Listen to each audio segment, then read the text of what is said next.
नमस्कार, बहुत स्वागत आपका नाती टीवी पर। मैं हूं आपके साथ पारुल। प्रधानमंत्री नरेंद्र मोदी ने देश को 103 अत्याधुनिक रेलवे स्टेशन की सौगात दे दी है। अमृत भारत स्टेशन योजना के तहत विकसित किए गए इन स्टेशन को अमृत स्टेशन कहा जा रहा है। इन स्टेशन को अत्याधुनिक सुविधाओं से लैस किया गया है ताकि यात्रियों को किसी प्रकार की असुविधा ना हो। साथ ही इन्हें पर्यावरण के अनुकूल और दिव्यांगों के भी अनुकूल बनाया जा रहा है। इन स्टेशन भवनों को डिजाइन दिया गया है स्थानीय संस्कृति, विरासत और वास्तुकला से प्रेरित होते हुए।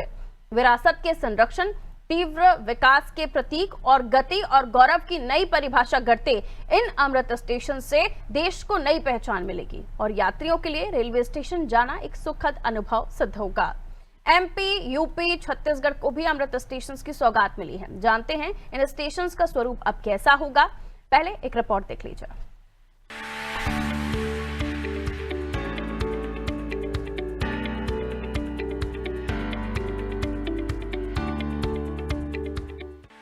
देश में रेलवे और आधारभूत ढांचे के क्षेत्र में एक और बड़ा कदम उठाया गया है। प्रधानमंत्री नरेंद्र मोदी ने गुरुवार को अमृत भारत स्टेशन योजना के तहत विकसित किए गए 103 नए रेलवे स्टेशन का वर्चुअल उद्घाटन किया। ये स्टेशन देश के 18 राज्यों और केंद्र शासित प्रदेशों के 86 जिलों में तैयार किए गए हैं। करीब 1100 करोड़ रुपए की लागत से बने ये स्टेशन आधुनिक तकनीक, क्षेत्रीय संस्कृति और यात्री सुविधाओं के लिहाज से एक नया मानक स्थापित करेंगे। बता दें कि अमृत भारत स्टेशन योजना के तहत कुल 1300 से भी अधिक स्टेशंस का कायाकल्प किया जा रहा है। इससे यात्रियों को बेहतर अनुभव और आधुनिक सुविधाएं मिलेगी। इस योजना में स्टेशन डिजाइन को क्षेत्रीय पहचान और सांस्कृतिक विरासत के अनुसार तैयार किया जा रहा है। जिन राज्यों में इन स्टेशन का उद्घाटन हुआ है उनमें उत्तर प्रदेश, महाराष्ट्र, गुजरात, राजस्थान, बिहार, कर्नाटक, केरल, तमिलनाडु और पश्चिम बंगाल जैसे बड़े राज्य शामिल हैं। अमृत भारत स्टेशन योजना में उत्तर प्रदेश के 19 स्टेशन भी शामिल हैं।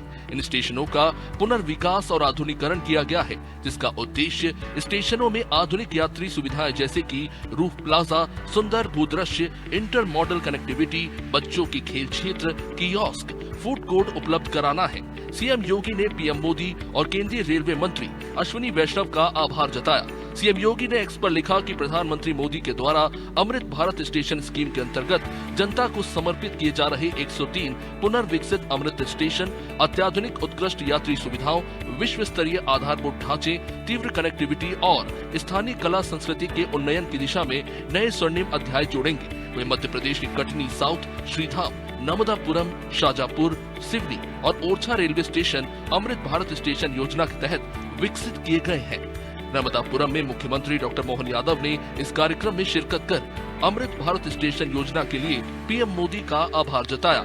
एमपी के इन 6 स्टेशन पर 86 करोड़ रुपए की लागत से हाई मास lighting, modern waiting room, ticket counter, toilet और दिव्यांगों के लिए रैंप जैसी यात्री सुविधाएं उपलब्ध कराई गई हैं। छत्तीसगढ़ के भी 5 रेलवे स्टेशन को अमृत भारत स्टेशन योजना के तहत रीडेवलप किया गया है। राज्य की कुल 32 रेलवे स्टेशन का चयन इस योजना के तहत किया गया है, जिन पर कुल अनुमानित लागत 1680 करोड़ है। अंबिकापुर में मुख्यमंत्री विष्णुदेव साय ने उद्घाटन के अवसर पर पीएम मोदी का आभार मानते हुए आगामी दिनों में बाकी 27 रेलवे स्टेशन का काम जल्द पूरा होने की उम्मीद जताई है।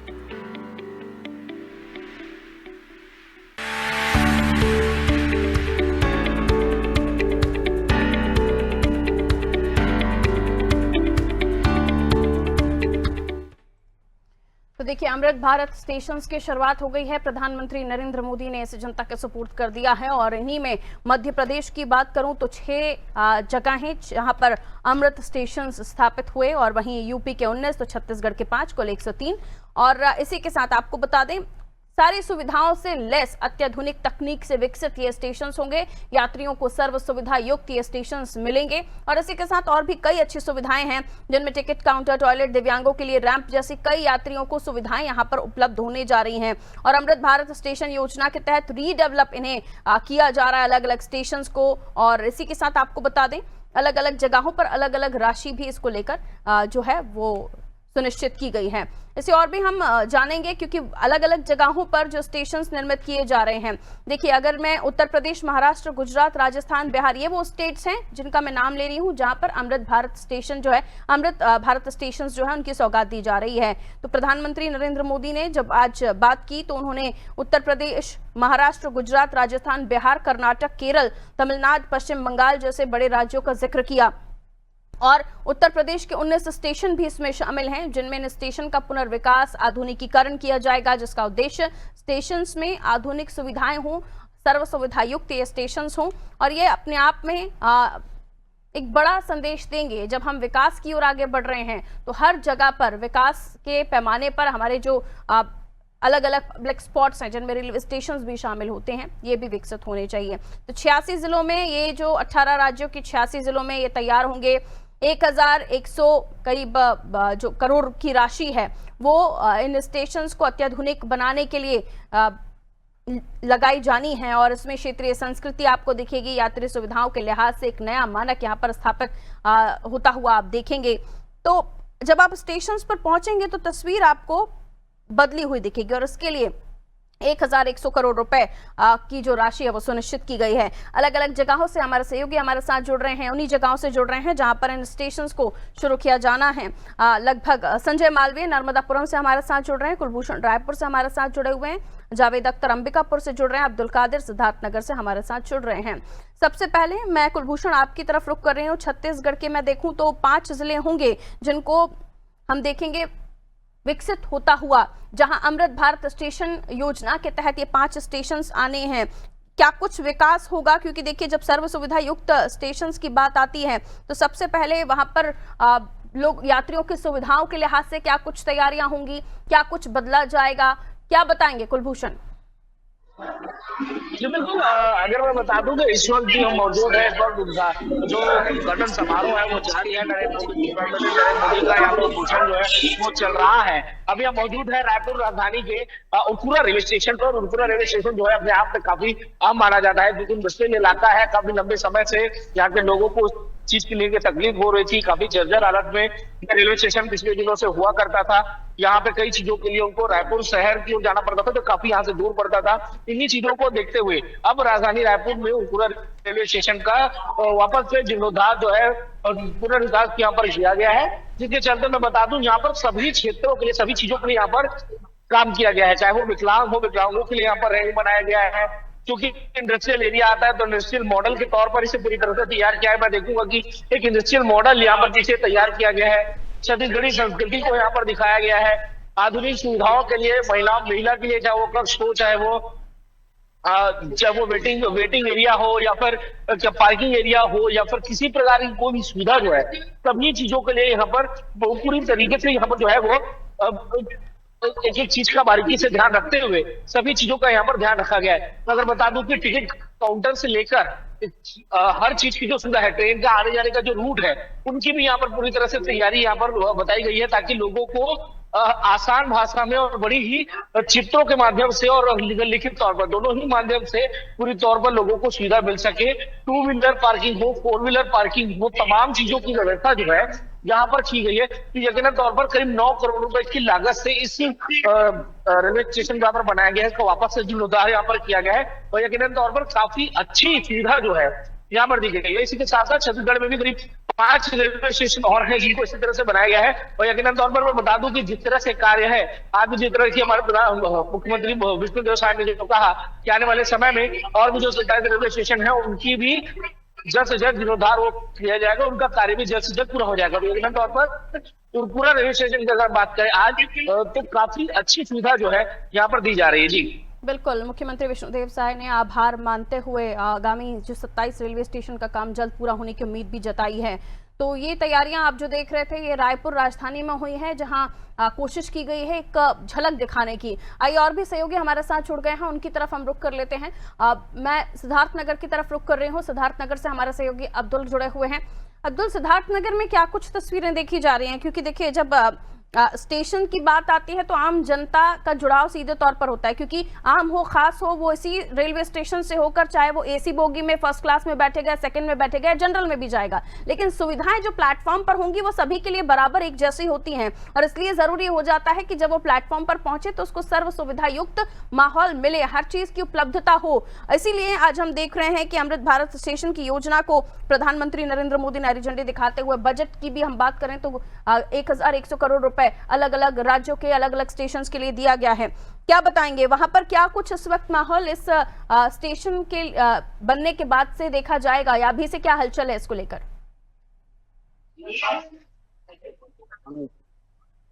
जी हेलो जी, आपको आवाज आ रही है? आपको जी आवाज आ रही जी। आपको मैं बता दूं, ये जो है आकांक्षा जनपद सिद्धार्थनगर और ये तराई का बेल्ट, और कहते हैं गौतम बुद्ध की जन्म स्थली, भगवान गौतम बुद्ध की जन्म स्थली ये सिद्धार्थनगर है, ये तराई का इलाका है।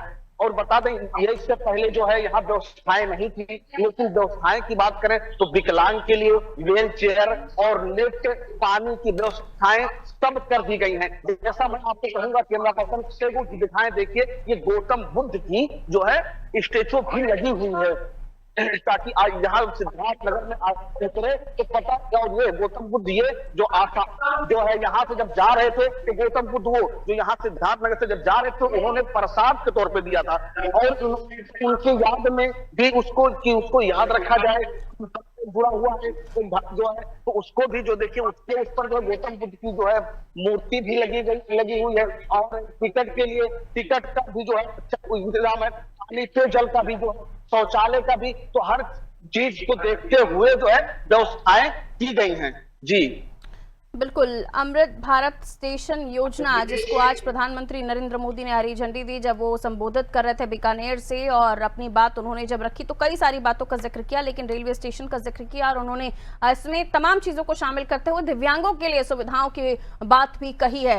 नर्मदापुरम की तरफ मैं रुक कर लेती हूँ, जहाँ मध्य प्रदेश के जो अलग अलग शहर हैं, 6 शहरों में से नर्मदापुरम भी एक शहर है जहाँ पर अमृत भारत स्टेशन बनेगा, और तमाम सुविधाएं यहाँ पर लेस होंगी ये कहा जा रहा है। जैसे कि मैंने फोकस किया, दिव्यांगों का जिक्र किया गया कि उनके लिए सुविधाएं बेहतर हों, क्योंकि हम देखते हैं जब हम रेलवे स्टेशन पर पहुंचते हैं तो आपको जो मैनुअल सीढ़ियां हैं, स्टेयर्स हैं, वो चढ़ने के लिए मिलती हैं, लेकिन हम अगर राजधानी भोपाल की बात करें तो यहाँ पर आपको एस्केलेटर जैसी स्टेयर्स मिल जाती हैं, ताकि दिव्यांग एक ही कदम रखते हुए सीधा अपने एक फ्लोर पे पहुंच जाए, और लिफ्ट्स भी हैं। तो तमाम ऐसे स्टेशन को विकसित करने की बात जब आती है तो वहां पर वो अपने बोगी के बाहर तक कैसे पहुंचे ये उसको आसान राह मिले, क्योंकि गेट की एंट्री के बाद बोगी तक पहुंचना ये थोड़ा दिव्यांगों के लिए मुश्किल हो जाता है, उनको व्हील चेयर की उपलब्धता हो, ये तमाम चीजें हैं जो सुनिश्चित की जाएंगी नर्मदापुरम में भी।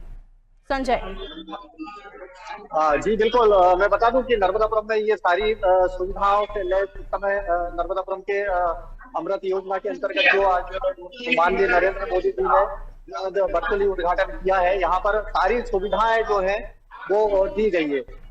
विकलांग यात्रियों के लिए भी यहाँ पर जो बनाया गया है व्हील चेयर की व्यवस्था यहाँ पर की गई है, और बाकी सारी सुविधाओं से लैस यहाँ पर हम देख सकते हैं कि कितनी अच्छी क्वालिटी में ये सारे काम किए गए हैं, और नर्मदापुरम स्टेशन को पूरी तरह से सुसज्जित किया गया है, जो नए सिरे से बनाया गया है।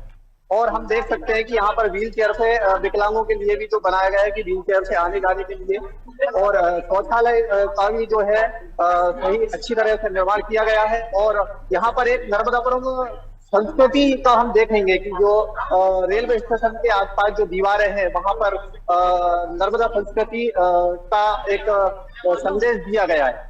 जी बिल्कुल, तो अत्याधुनिक सुविधाओं से लैस, और खासतौर पर जब हम अपने देश में हर एक नागरिक को समान अधिकार और समान सुविधाएं देने की बात करते हैं जो सरकार की तरफ से मुहैया कराई जाती हैं, तो फिर ये भी ध्यान रखना होगा कि महिलाओं से लेकर बच्चों से लेकर खासतौर पर जो दिव्यांग होने भी किसी तरह की परेशानी ना हो, इस बात का भी ध्यान रखना होगा। शशांक उपाध्याय हमारे साथ जुड़े हुए हैं। शशांक, आपकी तरफ रुक करते हुए डोंगरगढ़ से आप हमारे साथ बने हुए हैं। शशांक, अगर मैं जिक्र करूं कि जब हम भी सफर करते हैं, रेलवे स्टेशन पर जाते हैं, जो आपको बड़े रेलवे स्टेशन है वहां पर तो आपको तमाम सुविधाएं मिल जाती हैं, लेकिन कई छोटे रेलवे स्टेशन पर आपको खड़े रहने के लिए शेड तक नहीं मिलता। और अगर मैं बात करूं कि 103 रेलवे स्टेशन अगर ये शुरुआत है, तो मुझे लगता है कि अगर तमाम जगहों पर इस तरह के रेलवे स्टेशन हो जाएंगे तो यात्रियों के लिए सफर करना बहुत ही आसान हो जाएगा। कई बार लोग हम देखते हैं, कई बार ऐसे युवा होते हैं जो जॉब के लिए अप एंड डाउन करते हैं, कुछ लोगों को मजबूरी में इलाज कराने के लिए बहुत सारी वजहें होती हैं जब हम इंडियंस जो हैं ट्रेवल करते हैं ट्रेनों में। तो प्लेटफॉर्म अगर सुविधाओं से भरपूर होगा तो ये सुखद अनुभव होगा। यहाँ आप क्या बताएंगे, किस तरह की सुविधाएं देखी जाएंगी, क्या कुछ तैयारियां हो रही हैं? शशांक जी बिल्कुल, आपको बता दूं कि राजनांदगांव जिले का धर्मनगरी डोंगरगढ़, यहाँ पे अमृतसर स्टेशन के तहत जो डोंगरगढ़ रेलवे स्टेशन पर आज नरेंद्र मोदी प्रधानमंत्री जी के द्वारा उद्घाटन किया गया। बात की जाए कार्यक्रम की, आप मेरे पीछे देख पा रहे हैं कि शानदार व्यवस्था की गई है और जो कार्यक्रम है वो चल रहा है, जहाँ पर लाइव जो है अभी थोड़ी देर पहले कार्यक्रम का आयोजन किया गया था और जो देश के प्रधानमंत्री नरेंद्र मोदी है वो संबोधन कर रहे हैं। और जो मेरे इस तरफ देख पा रहे हैं आप कि जो स्टेशन है डोंगरगढ़ का वो बना हुआ है शानदार तरीके से, और जो इस ओर है अब कार्यक्रम समाप्त हो चुका है और कहीं ना कहीं जो वो है वो करने का काम किया जा रहा है। तो इस तरह से जो तमाम व्यवस्थाएं हैं वो की गई है। और जो नया स्टेशन है, क्योंकि यहाँ पर माँ बमलेश्वरी मंदिर के साथ साथ ही तमाम धर्म के भी जो है तीर्थ स्थल मौजूद है, तो इस तरह की व्यवस्थाएं जो है रेलवे के द्वारा की गई है, जहां पर जो देश के कोने कोने से पहुंचने वाले जो श्रद्धालु हैं सभी धर्म के, उन्हें जो है वो सर्व सुविधा युक्त जो है एक स्टेशन मिल पाए और रेलवे जो है वो जो है एक ऐसा अनुभव ले सके ताकि यात्री जो है ट्रेन की यात्रा कर जब स्टेशन में पहुंचे तो उन्हें एक सुखद अनुभूति हो सके। बिल्कुल, और ये भी कि जब आप वहां पहुंचेंगे, आप स्टेशन अगर आप किसी और जगह से भी इन स्टेशन पर उतरते हैं, अमृत भारत स्टेशन पर उतरते हैं, तो यहाँ आपको कुछ अलग अनुभव होगा, क्योंकि यहाँ पर सौंदर्यीकरण का काम भी कुछ इस तरीके से किया जा रहा है कि वो पारंपरिक विरासतों को भी वो कहीं ना कहीं उकेरने का काम, सहेजने का काम वहां पर आप होता हुआ देखेंगे। यानी अगर टूरिस्ट भी डोंगरगढ़ में किसी भी सूरत में विजिट करने के लिए आसपास की जगहों पर जाने के लिए उस स्टेशन का उपयोग करते हैं तो उन्हें बहुत सारी चीजों का अनुभव होगा। ना केवल सुविधाएं मिलेंगी, उसके अलावा वो हमारी संस्कृति से, हमारी देश की विरासत से भी परिचय कर पाएंगे।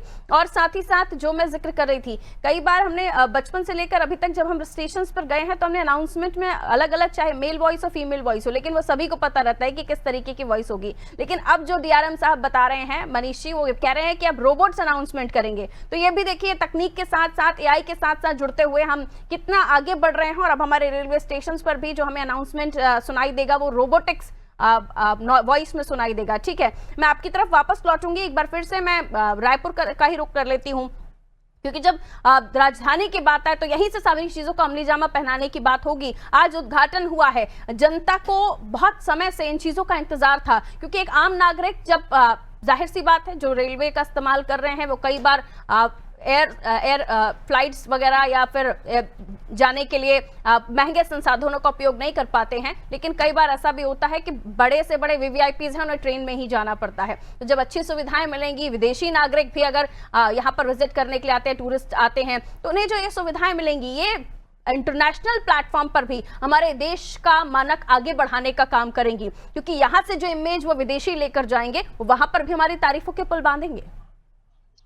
जी बिल्कुल, अमृत भारत स्टेशन योजना अपने आप में बहुत ही कमाल की योजना है। अब देखिए, बेसिक जो चीजें हैं जो इसमें ध्यान रखने वाली होती है, एक स्टेशन में क्या होना चाहिए, साफ पानी की साफ तौर पर यहाँ पर व्यवस्था की गई है, साफ टॉयलेट की यहाँ पर व्यवस्था की गई है, पुरुष और महिला दोनों की यही एक स्वच्छ और साफ और बढ़िया टॉयलेट की यहाँ पर व्यवस्था की गई है। महिला केंद्र अलग से बनाया गया है, महिलाओं के लिए यहाँ पर अलग से कमरा बनाया गया है, महिलाओं के लिए अलग से सीटें बनाई गई है, वेटिंग रूम बहुत अत्याधुनिक तरीके से यहाँ पर बनाया गया है, टिकट काउंटर डिजिटल से लेकर बहुत ही अत्याधुनिक तरीके से यहाँ पर टिकट काउंटर वहाँ पे बनाया गया है। और इसके अलावा मैं बता दूं कि आपको जिस तरह से हर एक तमाम छोटी छोटी सुविधा, विकलांगों के लिए सुविधा हो, आम जन के लिए सुविधा हो, VIP सुविधा हो, AC रूम हो, तमाम सुविधाएं जो है इस तरह के स्टेशन में यहाँ पर दी जा रही है। मैं भी और स्टेशन के यहाँ पर मौजूद हूँ, आप देख सकते हैं कि कितना भव्य तरीके से इस चीज को एक एक तरीके से यहाँ पर दर्शाया गया है कि कहाँ से ये रूट है, ये पूरा रूट मैप यहाँ पर बनाया गया है ताकि लोगों को आसानी से समझ में आए कि इनको कहाँ जाना है, किस तरह से पकड़ना है, कौन सी ट्रेन लेनी है। ये तमाम सुविधाएं जो है मिल रहा है। और जब ऐसी सुविधाएं इन स्टेशनों में मिलेगी तो यकीनन तौर पर एक आम नागरिक भी अपने आपको वीआईपी के तौर पर यहाँ पर महसूस करेगा, और वीआईपी की तर्ज पर हर किसी को यहाँ पर दर्जा दिया गया है। ठीक है, ठीक है। एक चीज का और प्रधानमंत्री नरेंद्र मोदी ने अपनी बात में जिक्र किया था कि साफ सफाई की जिम्मेदारी। देखिए, हम हमेशा दोष अलग अलग लोगों को देते हैं, नगर निगम को, कचरा उठाने वालों को, लेकिन यहाँ हम आम नागरिकों की जिम्मेदारी हो जाती है कि हमें जब इतनी अच्छी सुविधाएं दी जा रही हैं तो इस बात का ख्याल हमें भी रखना है। खैर, मैं लौट रही हूँ वापस। आप छोटे छोटे संक्षेप में अपने बात रखते हुए हम आगे बढ़ेंगे। सबसे पहले संजय, आपकी तरफ आ रही हूँ। जैसे कि हमने कहा कि वीवीआईपीज हो चाहे आम नागरिक हो, उन्हें वही सुविधा मिलेगी जो स्टेशन पर सभी के लिए मुहैया होगी, दिव्यांगों से लेकर महिलाओं के लिए, बच्चों के लिए। और नर्मदापुरम की जब हम बात करते हैं तो खजाना है संस्कृति का, यहाँ पर तो हमें बहुत कुछ देखने मिलेगा। अगर जैसे मैं जिक्र करें, विदेशी टूरिस्ट जब यहाँ आएंगे तो उन्हें बहुत कुछ देखने को मिलेगा। उन्हें गूगल करने की जरूरत नहीं पड़ेगी कि हमारा मध्य प्रदेश किन चीजों के लिए जाना जाता है। अनम्यूट कीजिएगा संजय, म्यूट है संजय आप। Okay, I am coming back to you, वापस आती हूँ। मैं डोंगरगढ़ लिए चलती हूँ, डोंगरगढ़ से भी हमारे सहयोगी बने। यही सवाल मेरा आपसे है, क्योंकि जब हम सुविधाओं की बात करते हैं, जब हम ये बात करते हैं कि हमारे देश को किस नज़र से देखा जाए, तो फिर हम एक वेल डेवलप्ड अच्छी इमेज और हमारी संस्कृति, हमारी विरासत, हमारे संस्कारों का परिचय देश दुनिया जाने, और हम नमस्ते करते हैं। और हम नमस्ते के साथ साथ अपनी बात रखते हैं और हम अपनी भाषा का भी जिक्र करते हैं। तो मुझे लगता है तमाम चीज़ें हमें उकेरी हुई दीवारों पर भी दिखनी चाहिए और सीनरीज में, पिक्चर्स में भी दिखनी चाहिए। वो सब मैं लगता है कि वहां पर तैयारियां हो ही रही हैं इस चीज़ों की। जी बिल्कुल, आपको बता दूं कि जो रेलवे स्टेशन है, यहाँ पर शहर के जो तमाम धार्मिक स्थल है उनकी जो है आकृति उकेरी गई है, और साथ में तमाम क्यूआर स्कैनर तैयार किया गया जिसे स्कैन कर यहाँ पहुंचने वाले जो तमाम सभी धर्म के और जो आसपास पड़ने वाले पर्यटन क्षेत्र है, चाहे वो झरने हो चाहे प्रपात हो, क्योंकि डोंगरगढ़ जो है वो अपने भी जाना जाता है। ध्यान रखते हुए रेलवे ने पूरे तरीके से जो जानकारी है उसके साथ ही जितने भी स्थल है यहाँ पर धार्मिक स्थल, उनके चित्र जो है वो उकेरे गए हैं। साथ में छोटे छोटे तस्वीरों का उपयोग किया गया है जो जानकारी साझा कर रहे हैं कि आसपास कितने दूरी में बहुत सारी चीजें हम होता हुआ इन रेलवे स्टेशन में देखेंगे। जब आप पहुंचेंगे अमृत भारत स्टेशन पर तो आपका अनुभव वाकई यादगार होने वाला है, क्योंकि बहुत सारी चीजें कायाकल्प से लेकर हो, सौंदर्यीकरण से लेकर हो, सुविधाओं से लेकर हो, तकनीक से लेकर हो, सब कुछ यहाँ आपको मिलेगा। बहुत बहुत शुक्रिया आप सभी का हमारे साथ जुड़ने के लिए। तो देखिए, अगर मैं बात करूं तो 103 स्टेशंस का चयन किया गया है। 86 जिले होंगे और अलग अलग राज्यों में होंगे। 18 राज्य और केंद्र शासित प्रदेशों के 86 जिले जिनमें 103 स्टेशंस जो होंगे, रेलवे स्टेशंस, इनका प्रधानमंत्री नरेंद्र मोदी ने वर्चुअली जब उद्घाटन किया तो वो वहाँ की सुविधाओं के बारे में भी बता रहे थे, और ये जिक्र भी हुआ कि वहाँ हम किसी तरह की गंदगी ना रखें, सुविधाएं होंगी, साफ सफाई होगी, आपको अपने ही देश की संस्कृति, विरासत, टूरिज्म के बारे में वहां से पता चलेगा। तो ये हमारा भी कर्तव्य बनता है कि हम अपने पब्लिक स्पॉट्स को साफ सुथरा रखें और साथ ही जो हमें मिल रहा है हम उसको सहेजने का काम करें। रखिए अपना ख्याल, दीजिए मुझे इजाजत, नमस्ते।